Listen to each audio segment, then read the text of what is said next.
तो आज का जो क्वेश्चन है ना, तो उसमें हमें एक 2D एरे दे रखा है, ठीक है, जिसका नाम है पॉइंट्स करके, ठीक है। और ये किसका, इसका साइज कितना है, इसने बोला है कि n×2 का साइज है, यानी कि हमारे पास n पॉइंट्स होंगे और हर एक पॉइंट्स में दो वैल्यूज होंगी, ठीक है, representing the integer coordinates of some points on a 2D plane. ये हमें एक 2D प्लेन दे रखा है और ये 2D प्लेन में ये जो पॉइंट्स है ना, उनकी वैल्यू को ये स्पेसिफाई कर रहा है पॉइंट्स एरे, ठीक है। यानी कि मान लेते हैं 1 2 ये 2 3 इस तरीके से कोई पॉइंट्स होंगे, तो उनको हमें एरे की फॉर्म में दे रखा है, ठीक है। ये इन्होंने स्पेसिफाई कर रखा है, पॉइंट्स ऑफ आई जो है वो एक्स ऑफ आई और वाई ऑफ आई को स्पेसिफाई कर रहा है, ठीक है। तो हमें करना क्या है, count the number of pairs of points, ठीक है। हमें पेयर्स का काउंट करना है, कितने कौन कौन से पेयर्स हैं, ए और बी जैसे मान लेते हैं कोई पेयर है। और किस बेसिस पे करना है, उन्होंने बोला है कि ये A is the on the upper left side of B, ठीक है। ये अभी के लिए भूल जाओ क्या मतलब है, मैं इसका बताऊंगा अपर लेफ्ट ऑफ साइड का मतलब क्या है। दूसरा क्या है, there are no other points in the rectangle, यानी कि जैसे मान लेते हैं हमारे आउटपुट में ये रेक्टेंगल आ रहा है, तो इस रेक्टेंगल के अंदर कोई भी पॉइंट नहीं आना चाहिए। There are no other points, ठीक है, कोई पॉइंट्स नहीं आना चाहिए।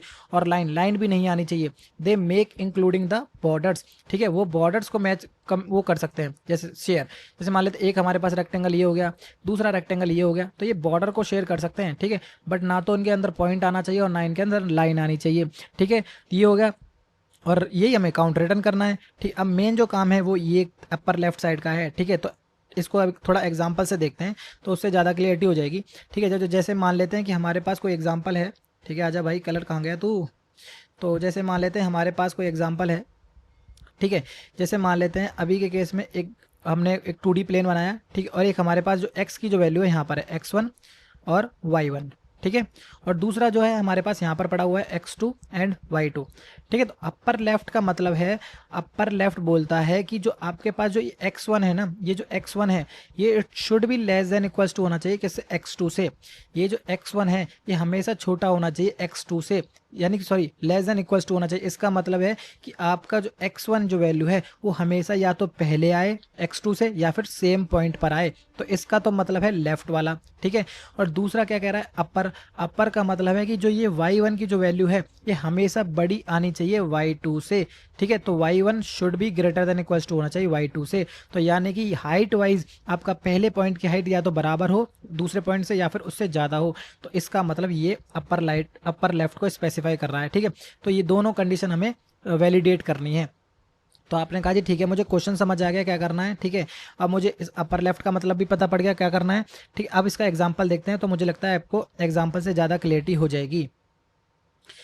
तो मान लेते हैं कि हमारे पास नंबर है 1 1 2 2 एंड 3 3, ठीक है। अब मैं क्या करता हूँ, एक प्लेन बना लेता हूँ और x की वैल्यू रख दिया हमने 1 2 3 एंड 4, ठीक है। यहाँ पर रख देते हैं y की वैल्यू 1 2 3 3 एंड 4, ठीक है। तो अब हमारे पास जो नंबर्स हैं वो क्या क्या नंबर्स हैं, तो एक हमारे पास यहाँ पर है, एक पॉइंट यहाँ पर है, ठीक है, इसका वैल्यूज है 1 1, ठीक है। एक हमारे पास यहाँ पर है जिसकी वैल्यू है 2 2, ठीक है। और एक हमारे पास नंबर है यहाँ पर जिसकी वैल्यू है 3 3, ठीक है, ठीक है। तो अब हम क्या करते हैं, रेक्टेंगल बना के देखते हैं। बट रेक्टेंगल से पहले क्या कंडीशन चेक करनी है, एक तो हमें अपर लेफ्ट चेक करना है, ठीक है। और दूसरा उस रेक्टेंगल के अंदर कोई भी पॉइंट या फिर लाइन नहीं आनी चाहिए, ठीक है। तो हम ये चेक करते हैं, क्या चेक करेंगे, हम ये चेक करेंगे भाई ये रेक्टेंगल बन सकता है कि नहीं, ये वाला, ठीक है, इन दो पॉइंट्स के बीच में। आपने कहा जी x1 की वैल्यू 1 क्या लेस देन इक्वल्स टू है 2 से, उसने कहा हाँ जी बिल्कुल लेस देन इक्वल्स टू है, तो पहली कंडीशन हमारी ठीक हो गई। दूसरा क्या कह रहा है, लेफ्ट वाली हमारी ठीक हो गई। तो दूसरा क्या कह रहा है, अपर वाली चेक करो। तो अपर वाली की जो 1 जो है ये इसकी जो y की वैल्यू 1 क्या वो ग्रेटर देन इक्वल्स टू है किससे, इसके y2 से। तो इसने कहा ग्रेटर देन इक्वल्स टू है 2 से, उसने कहा नहीं नहीं ये कंडीशन फॉल्स है। तो यानी कि ये मतलब ये रेक्टेंगल जो हम बना रहे थे ये इनवैलिड है, तो यानी कि ये रेक्टेंगल नहीं बन सकता। आपने कहा जी ठीक है कोई दिक्कत नहीं बन सकता। तो मैं कह रहा हूँ ये वाला रेक्टेंगल बना के देखो 2 और 3 वाला, ठीक है। कौन कौन सा, एक 2 2 वाला और एक 3 3 वाला। तो अपने कहा इसकी जो x की जो वैल्यू है 2 क्या वो छोटी है 3 से, उसने कहा लेस देन इक्वल्स टू है 3 से, उसने कहा हाँ जी लेस देन है। तो यानी कि लेफ्ट वाली कंडीशन को ये भी स्पेसिफाई कर रहा है, ठीक है। और अब y की वैल्यू चेक करते हैं, क्या जो 2 की जो वैल्यू है क्या वो ग्रेटर देन इक्वल्स टू है 3 से, क्या ग्रेटर देन, उसने कहा नहीं नहीं। तो यानी अपर को तो ये भी स्पेसिफाई नहीं कर रहा, तो इसका मतलब ये भी रेक्टेंगल, जो ये रेक्टेंगल है ये भी एक वैलिड रेक्टेंगल नहीं है। तो आपने कहा जी ठीक है ये भी नहीं है हमारे पास। तो अभी के केस में हमारे पास आंसर 0 है, ठीक है, ध्यान रखना। अब मैं क्या कह रहा हूँ, मैं इन छोटे छोटे रेक्टेंगल्स को ना लेने के बजाय मैं एक बड़ा रेक्टेंगल लेता हूँ, कौन सा, ये वाला। कौन कौन सा, आपने कहा 1 1 वाला और एक 3 3 वाला, ठीक है। तो आपने कहा ठीक है चेक कर लो, तो उसने कहा कि क्या 1 की value less than equals to 3 से, इसका x1 ये और इसका ये, ठीक है। तो आपने कहा हाँ जी ठीक है, तो यानी कि लेफ्ट को तो ये भी स्पेसिफाई कर रहा है, ठीक है। अब दूसरा कंडीशन क्या है, जो ये जो y की जो वैल्यू है, क्या ये 1 क्या ग्रेटर देन इक्वल्स टू 3 से, आपने कहा नहीं नहीं नहीं है, तो इसका मतलब ये वाला जो रेक्टेंगल है ये भी एक वैलिड रेक्टेंगल नहीं है, नहीं है। तो इसका मतलब ओवरऑल जो आंसर है इसका 0 है। तो इसका मतलब इसमें कोई भी ऐसा रेक्टेंगल फॉलो नहीं करेगा जो जो एक अपर लेफ्ट को फॉलो करे, और दूसरा जो है कि कोई भी रेक्टेंगल के अंदर पॉइंटर लाइन ना आए। तो इसका आंसर हमारे पास 0 है। तो आपने कहा जी ठीक है कोई दिक्कत नहीं। अब इसका एक और एग्जांपल लेके देखते हैं, तो उस एग्जांपल से मुझे लगता है आपको ज़्यादा क्लियरिटी हो जाएगी, ठीक है। तो जैसे मान लेते हैं कि हमारे पास कोई दूसरा एग्जांपल है, उसमें हमारे पास पॉइंट दे रखे हैं 6 2 4 4 एंड 2 6, ठीक है। तो मैक्सिमम 6 तक है, तो हमें थोड़ा बड़ा बनाना पड़ेगा। तो x की वैल्यू हम रख देते हैं 1 2 और 3 4 5 एंड 6, और y की वैल्यू 1 2 3 4 5 एंड 6, ठीक है। कलर मैंने थोड़ा लाइट ले लिया पर कोई दिक्कत नहीं है, ठीक है। ये हो गया नंबर। अब मैं क्या कह रहा हूँ, एक पॉइंट मेरा कितना है 6 2, यानी कि x की वैल्यू 2 6 और y की वैल्यू 2, तो यानी कि मेरा एक पॉइंट मेरा ये हो गया, ठीक है 6 2, ठीक है ये हो गया। और दूसरा पॉइंट मेरा है 4 4, यानी कि x की वैल्यू 4 y की वैल्यू 4, यानी कि आपके पास अराउंड यहाँ पर, ठीक है। तो y की वैल्यू 4 x की वैल्यू 4, ठीक है। और तीसरा मेरे पास क्या x की वैल्यू 2 यानी और y की वैल्यू 6, ठीक है। तो ये मेरे पास एक थर्ड पॉइंट आ गया, ठीक है। तो अब हम क्या कह रहे हैं, रेक्टेंगल को ट्राई करेंगे 1 बाय 1 करके। तो हम कह रहे हैं कि एक बार जो रेक्टेंगल है हम ये वाला ट्राई करते हैं, कौन सा, ये वाला, ठीक है। तो आपने कहा जी ठीक है चलो इस वाले रेक्टेंगल को ट्राई कर लो, जिसमें हमारे पास एक पॉइंट है 2 6, ठीक, और एक है 4 4, ठीक है।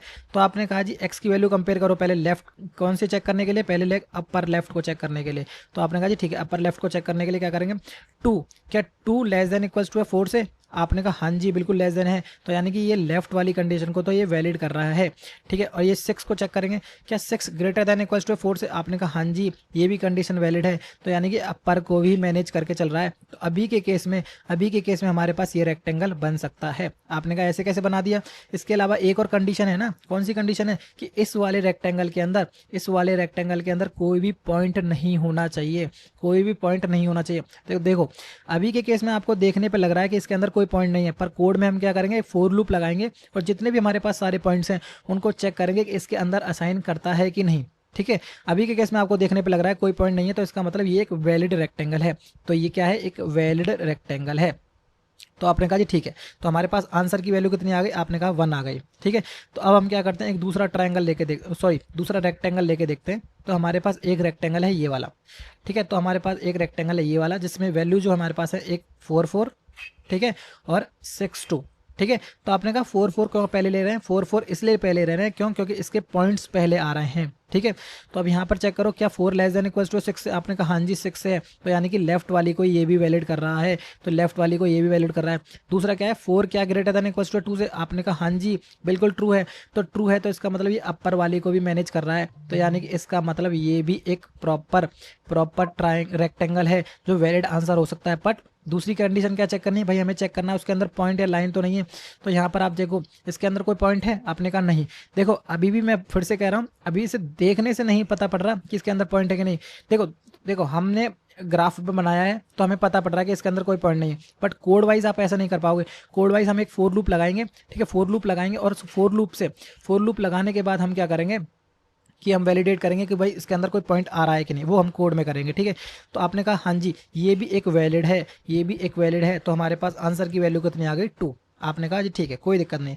अब मैं आपसे कह रहा हूँ कि एक और रेक्टेंगल लेकर देखो कोई पॉसिबल है, तो आपने कहा हाँ जी ये वाला पॉसिबल है, तो आपने कहा जी ठीक है एक बड़ा वाला रेक्टेंगल लेके देखते हैं, ठीक है, जिसमें वैल्यूज कितनी है हमारे पास, एक है वैल्यूज हमारे पास 2 6, ठीक है, और एक हमारे पास है 6 2, ठीक है 6 2। तो आपने कहा जी ठीक है कोई दिक्कत नहीं। यहाँ पर ये वैल्यू चेक करो, क्या 2 की value less than equals to 6 से, आपने कहा हाँ जी बिल्कुल ठीक है, तो यानी कि ये लेफ्ट वाली को स्पेसिफाई कर रहा है, यानी फुलफिल कर रहा है। और दूसरा क्या है 6, क्या 6 ग्रेटर देन इक्वल 2 है, उसने कहा हाँ जी है, तो यानी कि अपर वाली को भी फुलफिल कर रहा है। तो इसका मतलब ये दोनों कंडीशन हमारे पास फुलफिल हो गई। पर थर्ड कंडीशन क्या थी कि भाई इसके अंदर कोई भी पॉइंट या फिर लाइन नहीं आनी चाहिए। तो यहाँ देखो इसके अंदर एक पॉइंट आ रहा है, कौन सा 4 4, कौन सा 4 4, तो इसका मतलब ये वाला जो रेक्टेंगल है वाइट वाला ये वैलिड नहीं है, वैलिड नहीं है। तो इसका मतलब हमारे पास जो ओवरऑल आंसर कितना आ गया आपके कहा 2, कितना आंसर आ गया 2, तो इसका आंसर हमारे पास 2 है। ठीक है, तो आपने कहा जी मुझे समझ आ गया। ठीक है, अब अगर समझ आ गया तो प्लीज़ एक बार कोड करके देखो। पर लेट से मान लेते हैं कि एक और लाइन वाला एग्जांपल लेके देखते हैं। ठीक है, एक थर्ड और एग्जांपल लेके देखते हैं, जिससे मान लेते हैं उससे थोड़ी सी और क्लियरिटी हो जाएगी। हमारे पास कोई पॉइंट्स है 3 1, ठीक है, 1 3 और 1 1। ठीक है, 1 1। तो अब हम क्या करते हैं, लेट से इसका भी एक मतलब ग्राफ बना के देखते हैं। ठीक है, मैक्सिमम 3 तक जा रहे हैं हम, तो x की वैल्यू 1 2 3 एंड 4, y की वैल्यू 1 2 एंड 3 एंड 4। ठीक है, एक हमारे पास रेक्टेंगल पॉइंट है 3 1, यानी कि x की वैल्यू 3 y की वैल्यू 1, तो हमारे पास ये हो गया 3 1। दूसरा क्या है, x की वैल्यू 1 y की वैल्यू 3, तो यानी कि हमारे पास एक पॉइंट ये हो गया 1 3। ठीक है, और ये है 1 1, तो यानी कि एक पॉइंट हमारे पास ये हो गया 1 1। ठीक है, तो अब हम क्या करते हैं, रेक्टेंगल बना के देखते हैं 1 बाय 1 करके। ठीक है, तो अब हमारे पास देखो, मैंने बोला कि इस पॉइंट के बीच में रेक्टेंगल बना के देखो। ठीक है, इस पॉइंट के बीच में आपने कहा भाई ये रेक्टेंगल कैसे बन सकता है, तो सेम लाइन पर है, भले ही सेम लाइन पर हैं, सेम लाइन पर हैं, तो ये कौन सी होगी, ये लाइन है।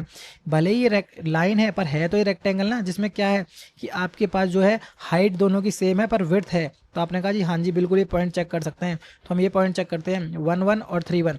तो इसके बेस में आप चेक करो क्या 1 लेस देन इक्वल्स टू है 3 से। ध्यान रखना, अगर अगेन हमें कौन सी कंडीशन चेक करनी है, अपर लेफ्ट वाली चेक करनी है। यहाँ पर लिख देते हैं अपर लेफ्ट। ठीक है, और कोई भी रेक्टेंगल के अंदर कोई पॉइंट नहीं आना चाहिए। ठीक है, तो अपर लेफ्ट के लिए चेक करेंगे क्या 1 के लेस देन इक्वल्स टू 3, अपने उसने कहा हाँ जी ठीक है, तो यानी कि लेफ्ट को ये स्पेसिफाई कर रहा है। और दूसरा क्या कर रहा है, 1 क्या ग्रेटर देन इक्वल्स टू है कितने 1 से, उसने कहा हाँ जी बराबर है, तो यानी कि अपर को भी स्पेसिफाई कर रहा है। तो इसका मतलब ये जो है एक वैलिड रेक्टेंगल है। ठीक है, भले ही लाइन है पर वैलिड रेक्टेंगल है। तो आपने कहा जी ठीक है कोई दिक्कत नहीं। दूसरा हम ये वाला ट्राई करके देखते हैं, ये वाला। ठीक है, ये वाला। अब इसमें x की वैल्यू कितनी है, मतलब एक पॉइंट की वैल्यू कितनी है 1 3 है, और दूसरे क्या है 1 1 है, 1 1 है। तो हमें चेक करेंगे क्या ये 1 क्या ग्रेटर देन है, ग्रेटर देन इक्वल्स टू 1 से। आपने कहा हाँ जी बड़ी है, बराबर है, तो इसका मतलब है बिल्कुल वैलिड है, बिल्कुल वैलिड है, यानी कि अपर लेफ्ट को स्पेसिफाई कर रहा है। और थर्ड हम चेक करेंगे 3 क्या ग्रेटर देन इक्वल्स टू 1 है, क्या बड़ा है, तो आपने कहा हाँ जी क्या 3 भी बड़ा है, तो इसका मतलब ये अपर को भी स्पेसिफाई कर रहा है, तो यानी कि y की वैल्यू बड़ी है। तो ठीक है, ये दोनों कंडीशन वैलिड हो गई। थर्ड कंडीशन क्या चेक करना है, क्या इसके अंदर कोई पॉइंट आ रहा है, आपने कहा नहीं आ रहा, नहीं आ रहा, तो इसका मतलब ये भी एक मिनट, तो इसका मतलब ये भी एक वैलिड है। ठीक है, बट आपके मन में यहाँ पर ना एक क्वेश्चन आना चाहिए कि हमने 1 3 पहले क्यों लिखा, 1 1 क्यों नहीं लिखा। अगर मैं लिख दूं 1 1 इस तरीके से, ठीक है, अगर मैं इस तरीके से लिख दूं, ठीक है, तो इस केस में तो ये आंसर ठीक नहीं है ना। देखो यहाँ पर ये 1 जो है 1 के साथ कंपेयर करो।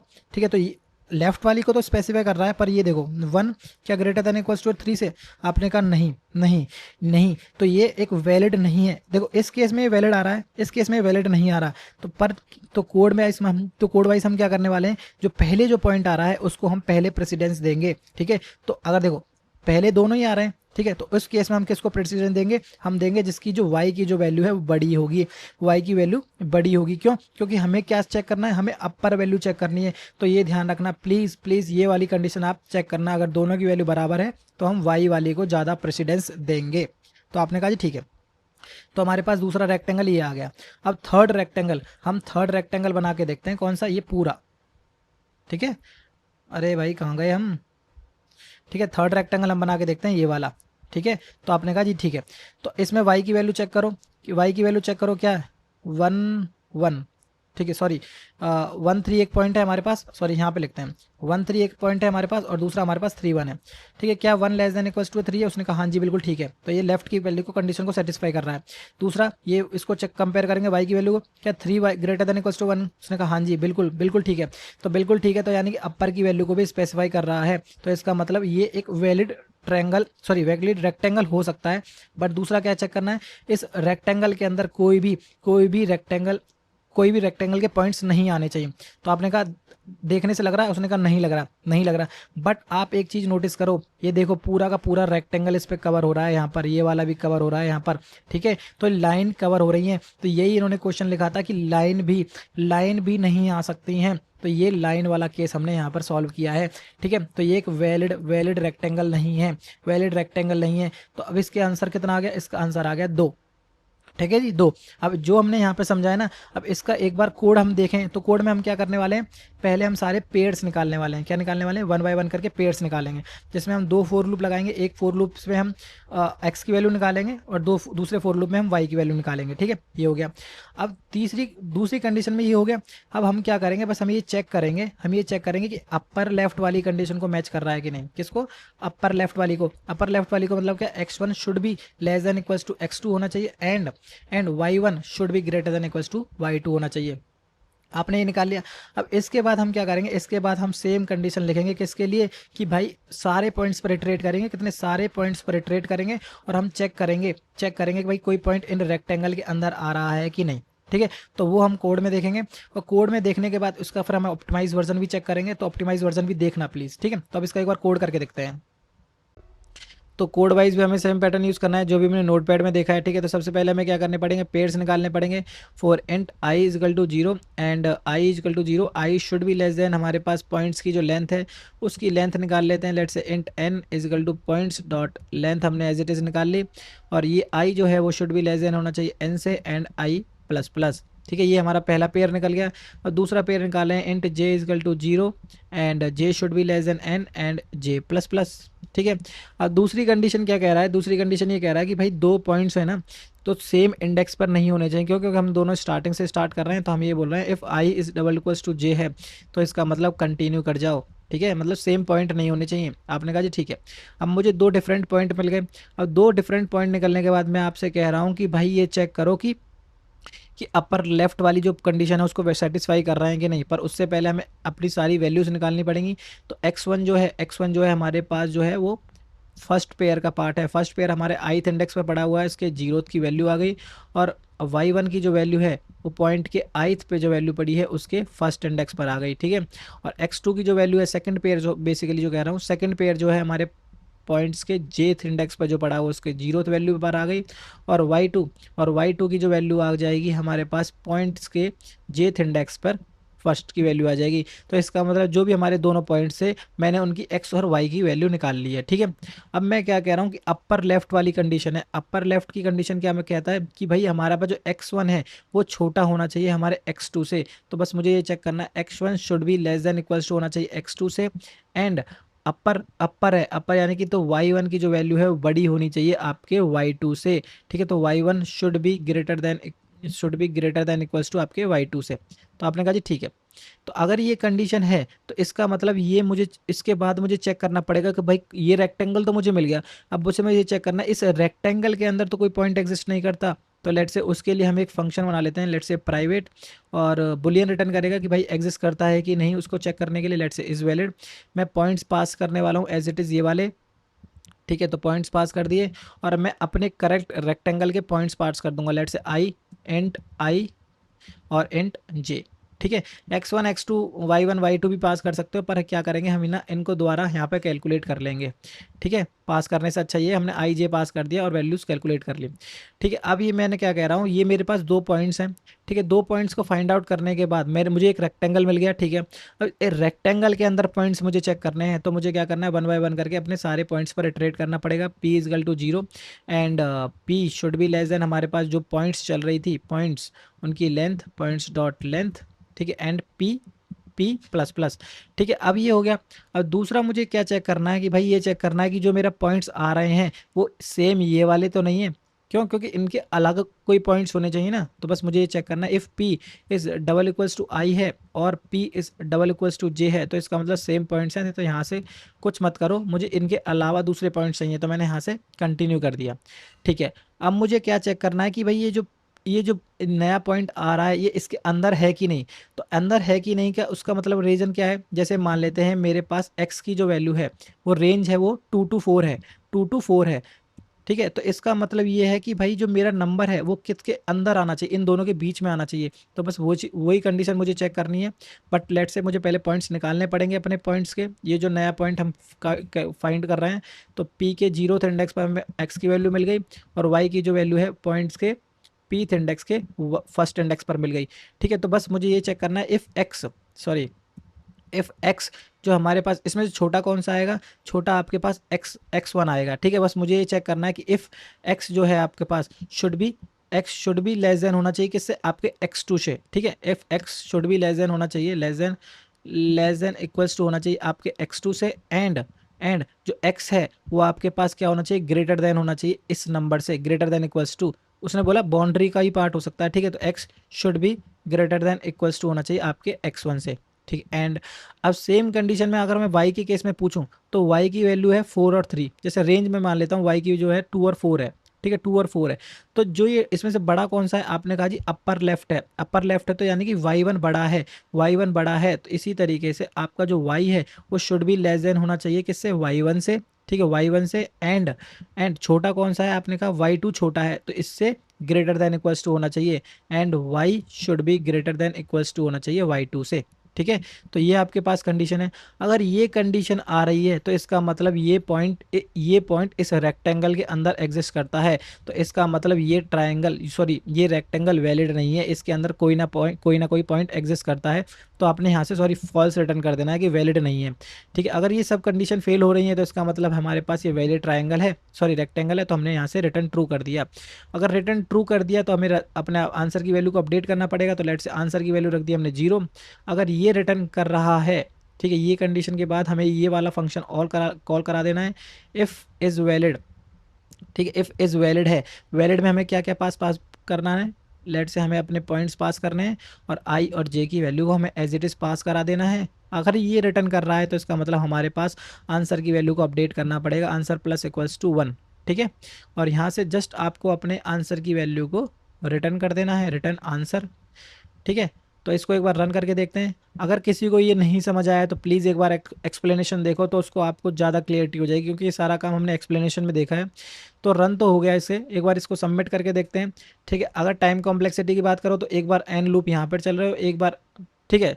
तो सबमिट भी ये हो गया है, ठीक है, बट इसका थोड़ा सा ऑप्टिमाइज वर्जन भी चेक करके देखेंगे अगर पॉसिबल हुआ तो। देखो एन टाइम कॉम्प्लेक्सिटी यहाँ चल रही है, एन यहाँ पर चल रही है, ठीक है, और एक एन इसके अंदर भी चल रही है, तो टोटल ऑफ टाइम कॉम्प्लेक्सिटी कितनी हो जाएगी, ऑर्डर ऑफ एन क्यूब हो जाएगी, ठीक है।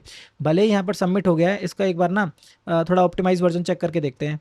तो ऑप्टिमाइज वर्जन के लिए लेट से मान लेते हैं हमारे पास कोई एग्जाम्पल है, एंड 6 2, ठीक है, एंड 4 4, एंड 2 6, एंड मान लेते हैं एक है हमारे पास 4 5, ठीक है, सॉरी 5 4 मान लेते हैं, ठीक है। तो अगर मैं आपसे कहूँ ग्राफ में ड्रॉ करो, तो ग्राफ में एक 1 2 3 4 5 एंड 6, 1 2 3 4 5 एंड 6, ठीक है। 6 2 कहाँ पर आएगा, 6 2 आपने कहा यहाँ पर आएगा, 6 2 कोई दिक्कत नहीं। 4 4 आएगा, 4 4 आपके पास यहाँ पर आएगा, कोई दिक्कत नहीं है। फिर आपके पास 2 6 आएगा, 2 6 आपके पास यहाँ पर आएगा, कोई दिक्कत नहीं। फिर आपके पास 5 4 आएगा, यानी कि 5 यहाँ पर आएगा, 4 यहाँ पर आएगा, तो इसके अराउंड यहीं पर आएगा 5 4, ठीक है।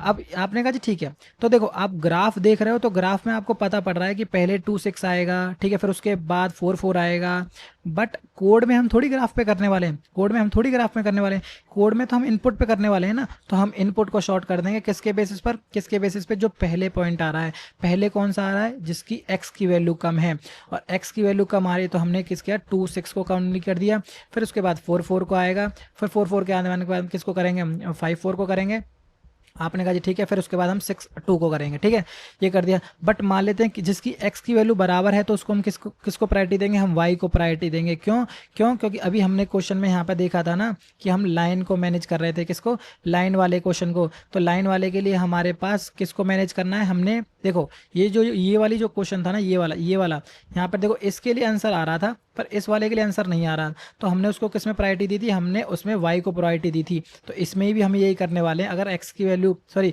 y की वैल्यू x की वैल्यू हाँ बराबर है तो हम किसको प्रायोरिटी देंगे, हम y को प्रायोरिटी देंगे, ठीक है। अभी इस केस में ऐसा कुछ नहीं है, ठीक है। तो हमारे पास जो कंडीशन थी वो क्या चेक करनी थी, आपको चेक करनी थी अपर लेफ्ट, ठीक है, अपर लेफ्ट। तो हमने कहा शॉर्ट करने के बाद हमें लेफ्ट की कोई ज़रूरत नहीं है। आपने कहा क्यों ज़रूरत नहीं है, क्यों ज़रूरत नहीं है, इसका रीज़न ये है कि हम इसको ऑलरेडी शॉर्ट कर रहे हैं ना, और अगर ऑलरेडी शॉर्ट कर रहे हैं तो छोटे नंबर तो ऑलरेडी पहले ही आएंगे। तो आपने कहा हाँ जी पहले आएंगे, तो लेफ्ट की कोई ज़रूरत नहीं है। तो हमें सिर्फ और सिर्फ क्या चेक करना है, हमें अपर वाला चेक करना है। तो यहाँ पर चेक करो, क्या ये जो अपर वाले चेक करने के लिए ये चेक करो, क्या 6 की वैल्यू ग्रेटर देन 4 है, उसने कहा हाँ जी वो ग्रेटर देन 4 है, तो आपके पास ये एक रेक्टेंगल वैलिड है। क्या कहा आपने, एक रेक्टेंगल वैलिड है, आपने कहा ठीक है। अब मैं इसी पॉइंट के लिए 2 6 के लिए ही मैं चेक कर रहा हूँ 5 और 4 के साथ, किसके साथ, 5 और 4 के साथ। तो आप 5 और 4 के साथ चेक करके देखो, तो अपने कहा ठीक है जी भाई, ये भी एक वैलिड रेक्टेंगल है। क्या कर रहा है, ये भी एक वैलिड रेक्टेंगल है, बट उस केस में जो पहले वाला जो रेक्टेंगल है वो खराब हो गया। क्यों क्यों क्योंकि ये वाला जो पॉइंट है इसको कवर कर ले रहा है, कवर कर ले रहा है। तो हमारे पास अभी भी वैलिड आंसर कितने ही है, 1 है, 1 है। ठीक है, तो ध्यान रखना, ध्यान रखना, हम क्या मैनेज करके चलने वाले हैं, अपने y की वैल्यू को मैनेज करके चलने वाले हैं। क्यों क्यों चलने वाले हैं, y की वैल्यू को इसलिए मैनेज करके चलने वाले हैं, अगर हमारी y की जो वैल्यू, ये वाली जो वैल्यू है, अगर बड़ी आती है किससे, अगर बड़ी आती है इस वाले नंबर से, जैसे मान लेते हैं 5 है और इसकी जो वैल्यू है 4 ना होके ना, इसकी वैल्यू होती 5, ये यहाँ पर इस तरीके से। तो यहाँ पर रेक्टेंगल की वैल्यू क्या होती, आपके पास एक रेक्टेंगल होता है ये वाला, ठीक है, और ये यहाँ पर होता ना, सॉरी यहाँ पर। तो मैं इसको अगर मैं यहाँ पे बनाऊँ दोबारा से, तो एक रेक्टेंगल है मेरा ये वाला, जिसमें मेरे पास है, मेरे पास 2 6, ठीक है, और एक है मेरे पास 4 4, ठीक है, और दूसरा रेक्टेंगल क्या है मेरे पास, x की वैल्यू है 5, तो यानी कि यहाँ पर, और y की वैल्यू है 5, ठीक है, ये वाले, ठीक है, ये वाला। तो अगर अब मेरे पास रेक्टेंगल कौन सा होता, अब मेरे पास रेक्टेंगल होता कौन सा, ये वाला, ठीक है, ये दूसरा। तो इस केस में हमारे पास आंसर कितना है, हमारे पास आंसर है 2। क्यों, क्योंकि ये वाला जो रेक्टेंगल है पीला वाला, ये 4 4 को कवर नहीं कर रहा है। तो हम क्या मैनेज करके चलने वाले हैं, सिर्फ और सिर्फ y को मैनेज करके चलने वाले हैं। अगर y की वैल्यू अगर प्रीवियस नंबर से बड़ी आती है तो हम उसमें आंसर में ऐड करेंगे, अदरवाइज नहीं करेंगे। ठीक है, तो ये मेन काम हम करने वाले हैं, और हम लेफ्ट वाला लॉजिक खत्म कर देंगे और सिर्फ y की वैल्यू को ट्रैक करके चलेंगे। ठीक है, तो यही सिंपल सा चेंज है। अब इसका एक बार कोड करके देखते हैं, तो मुझे लगता है कोड से आपको ज़्यादा क्लैरिटी हो जाए। तो अब इसका एक बार ऑप्टिमाइज वर्जन चेक करके देखते हैं। पर ऑप्टिमाइज वर्जन कोड करने से पहले आपके पास दो कंडीशन ध्यान होनी चाहिए। x1 जो क्या होना चाहिए, x1 should be less then x2 होना चाहिए, and y1 should be greater than equals to होना चाहिए y2 से। यही काम है अपर लेफ्ट का, ये अपर को स्पेसिफाई कर रहा है और ये लेफ्ट को स्पेसिफाई कर रहा है। तो प्लीज़ कोड देखने से पहले एक बार एक्सप्लेनेशन देख लेना, अदरवाइज आप कोड नहीं कर पाओगे, कर लोगे तो पर समझ नहीं पाओगे। ठीक है, तो अब हमें क्या करना है, सबसे पहले एक फंक्शन बना लेते हैं, लेट्स से प्राइवेट और इंट। इसी फंक्शन को अपने मेन में से कॉल कर देंगे और नाम रख देते हैं यूजिंग ऑप्टिमाइज्ड वे। ठीक है, और जो भी हमारे पास इनपुट में आ रहा था, इनपुट में सिर्फ और सिर्फ हमारे पास पॉइंट्स आ रहे हैं, तो हमने एज इट इज़ यहाँ पर पास कर देंगे। ठीक है, और दूसरा क्या करना है, दूसरा हमारे पास हमें शॉर्ट करना है। क्यों करना है, क्यों, क्योंकि हमें x1 पहले चाहिए, तो एरेज और डॉट शॉर्ट कर देंगे। किसको हमने करना है, पॉइंट्स को शॉर्ट करना है, और अपने कंपेरेटर इसमें पास कर देंगे a और b। ठीक है, और किसको प्रायोरिटी पहले देनी है कि भाई जो छोटा होगा तो हमें रिटर्न कर देना है a of 0 minus B of 0। ठीक है, और अगर मान लेते हैं दोनों की वैल्यू बराबर है तो किसको प्रायोरिटी देनी है, इफ़ a ऑफ 0 बराबर b ऑफ 0। अगर दोनों की प्रायोरिटी बराबर है तो हम किसको देंगे, रिटर्न कर दो किसको, b of 1 minus a of 1, यानी कि जिसका y की वैल्यू बड़ी है। क्यों क्यों, क्योंकि हमें अपर लेफ्ट चल रहा है ना, तो y को हम प्रायोरिटी देंगे। ठीक है, और इसके बाद ही हो गया। इसके लेट से अब इसकी लेंथ और आंसर भी निकाल लेते हैं। इसके एन इजगल टू जो हमारे पास जो पॉइंट्स चल रहे हैं उनकी लेंथ हमने कैलकुलेट कर ली। ठीक है, और int answer equal to by default हमने 0 दे दिया। ठीक है, और इसी आंसर को हमें यहाँ से रिटर्न कर देना है आंसर। ठीक है, तो अब यहाँ पे देखो हमने इसको शॉर्ट कर लिया है, शॉर्ट कर लिया है, तो इसका मतलब ये है कि पक्की बात है कि x की जो वैल्यू है, x1 की जो वैल्यू है सॉर्टेड ऑर्डर में आएगी। तो अब ये वाली जो कंडीशन है वो तो क्लियर हो गई। ठीक है, अब इसे हमें चेक करने की कोई ज़रूरत नहीं है, क्यों, क्योंकि सॉर्टेड ऑर्डर में ही आ रही है बाय डिफ़ॉल्ट। ठीक है, बाय डिफ़ॉल्ट पहले छोटी ही आएगी। ठीक है, अब हमें क्या करना है, सिर्फ और सिर्फ हमें ये वाली कंडीशन चेक करनी है। इस वाली कंडीशन के लिए चेक करने के लिए पहले y1 और y2 निकाल लेते हैं। तो अगेन हमें सारे लूप्स निकालने पड़ेंगे for int i equal to 0 and i should be less than n and i plus plus. ठीक है, और इंट y1 हमारे पास कहाँ पर आएगा, ये पॉइंट्स के ith इंडेक्स पे जो वैल्यू पड़ी है उसके फर्स्ट इंडेक्स पर। ठीक है, और इसके बाद हम क्या करेंगे, y2 निकालेंगे for int j equal to क्या करेंगे। अब देखो हमने सॉर्ट कर दिया, यानी कि प्रीवियस पॉइंट्स पे हमें जाने का कोई मतलब नहीं। क्यों, अगर प्रीवियस पॉइंट पे जाएंगे तो हमारी पहली वाली कंडीशन फेल हो जाएगी। तो अब क्या करेंगे, हम सिर्फ और सिर्फ अगले पॉइंट्स पे जाएंगे। तो i+1 सेम पॉइंट पे जाने का भी कोई मतलब नहीं है। ठीक है, and j should be less than n होना चाहिए एंड j प्लस प्लस। ठीक है, अब ये हो गया। अब हम निकाल लेते हैं y2 इजगल टू में हमारे पास क्या है, पॉइंट्स के jth इंडेक्स पे जो वैल्यू पड़ी है उसके फर्स्ट इंडेक्स पर। ठीक है, ये हो गया हमारे पास y1 निकल गया, हमारे पास y2 निकल गया। हमें क्या कंडीशन चेक करनी है, ये वाली कंडीशन चेक करनी है। तो बस हमें ये करना है, if y2 is greater than हो गया हमारे पास y1 से, यानी कि ये वाली कंडीशन फेल हो गई, तो हमें कुछ करने की जरूरत नहीं है। आप यहाँ से कंटिन्यू कर जाओ, यानी कि नेक्स्ट लूप के लिए चल जाओ। अदरवाइज अगर देखो मेन काम यहाँ पे है, सिर्फ और सिर्फ ये कंडीशन ऐड करनी है यहाँ पर, if y2 is y2 is greater than किससे, जो हम ट्रैक करेंगे y की वैल्यू को। तो लेट से y की वैल्यू को ट्रैक करने के लिए हम लिख देंगे के। ये क्यों बना रहे हैं, तो प्लीज़ एक बार इसकी एक्सप्लेनेशन देखो, वही मैं आपसे कह रहा हूँ, एक्सप्लेनेशन देखे बिना आप कोड पर आओगे तो नहीं समझ आएगा कि के कहाँ से आया।